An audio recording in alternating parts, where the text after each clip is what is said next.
Rebound Reed. We're down to 3 in the corner at 3. Up and no good. 1. The buzzer sounds.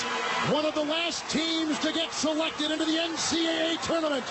The VCU Rams have just knocked out the last remaining number 1. VCU has knocked off mighty Kansas. And VCU is going to the Final Four.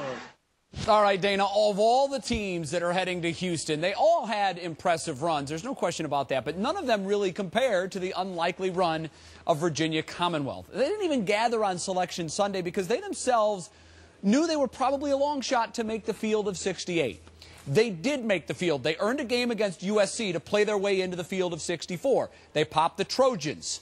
They, of course, play out of the Pac-10. Then Georgetown out of the Big East, followed by Purdue from the Big Ten, Florida State out of the ACC, and then, most recently, Kansas out of the Big 12. By the way, all of those wins were by 10 points or more, with the exception of the win over Florida State.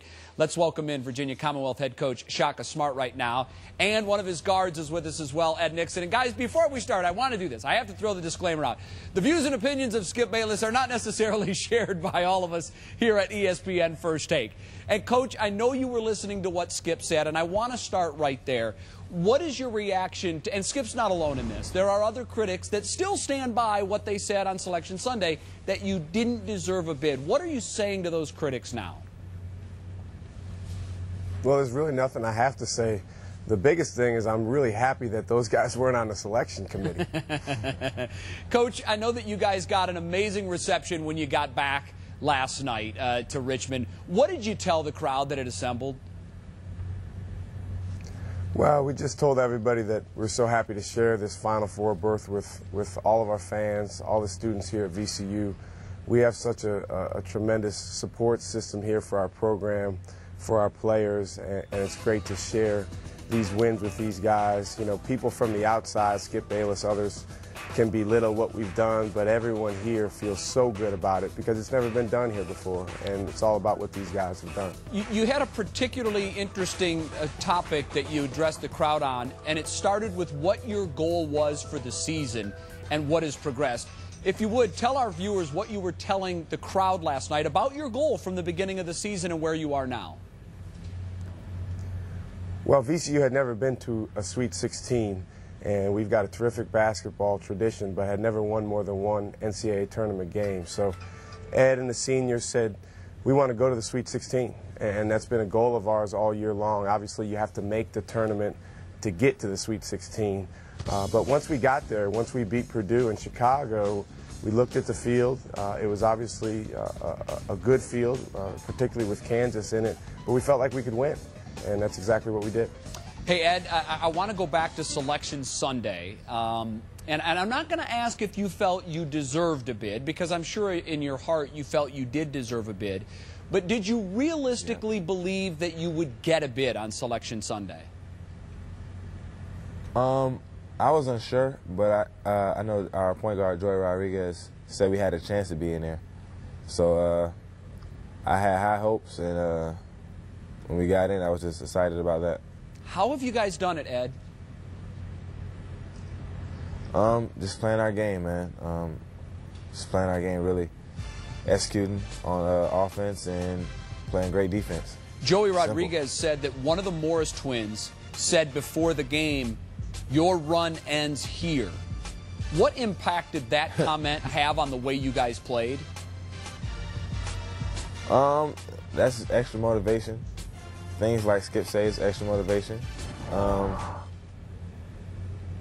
Well, I'm just, you see where he is right now, but Ed, when you hear Skip with making critical comments about you guys not deserving to be in the tournament, what do you think? What comes to mind for you? At the end of the day, it really doesn't matter. We have a game to play in Houston on Saturday, and we're just going to focus on that instead of worry about what Skip has to think. Coach, no 1 seed, no 2 seed in this year's Final Four. What does that say about the state of college basketball in 2011? Well, it says there's a lot of really good teams in college basketball, and it says that there's you know, a dozen, 2 dozen, 3 dozen teams maybe that could have made a run to the Final Four. Obviously, things had to work out. You know, the interesting thing is you still have to win 4 really tough games to get to the Final Four. In our case, 5 tough games. So you can talk about college basketball, you can talk about the seeding, you can talk about who should have been in, who shouldn't have been in, but all 4 of the teams that are playing on Saturday have earned it. All 4 of the teams that are playing have had a phenomenal run over the past 2 weeks, and that's why we're still alive. Skip points out some of the holes in your regular season resume, and I'm sure that when all this is said and done, you will be able to realize and admit that this was rather unlikely. But all of that being said, how do you explain this magical run? Maybe I'm wrong. Maybe I'm wrong. And so, okay, then let me ask this. When the bids came out, then you expected your team to be able to make it to the Final Four? Let me explain to you how it tends to work, and I'm trying not to get upset, Ed. You have to keep me poised here. But all of you at ESPN tend to go by what Joe Lunardi says, and I understand that. He's the bracketologist. He's the resident expert at ESPN, but he is not the be-all and end-all of selecting the NCAA tournament. And we felt good all week long because another bracketologist, Jerry Palm, who happens to always get it right, had us in all along. So had you in, but didn't have you go into the Final Four, right, Coach? I mean, see, I'm not. When I say the run is unlikely, I don't mean getting into the tournament, because I think that's. Oh, I'm sorry. I misunderstood you. When all this is said and done, I don't mean the fact that you got in was unlikely. The fact that you're going to Houston is where I would point out that I think even you, when this is over, will be able to step back and say, yeah, it was unlikely that we made it to Houston. How do you explain this magic? What's going on inside that locker room that we don't know about? That's more like it. That's more like it. I think what's happened for us is we have a group of guys that every time we've taken the floor, we've believed that we can win, and that we believe that we're going to win. And I think if you put all the teams together and you say you got to beat USC, then you got to beat Georgetown, then you got to beat Purdue, then Florida State, then Kansas, you got to play terrific basketball for 205 minutes, that would be a daunting task, and maybe one that a lot of people would say we can't do. But can we beat any one of those teams in a 40-minute game, a 45-minute game when it came to Florida State? Yes, we can, and that's exactly what we did.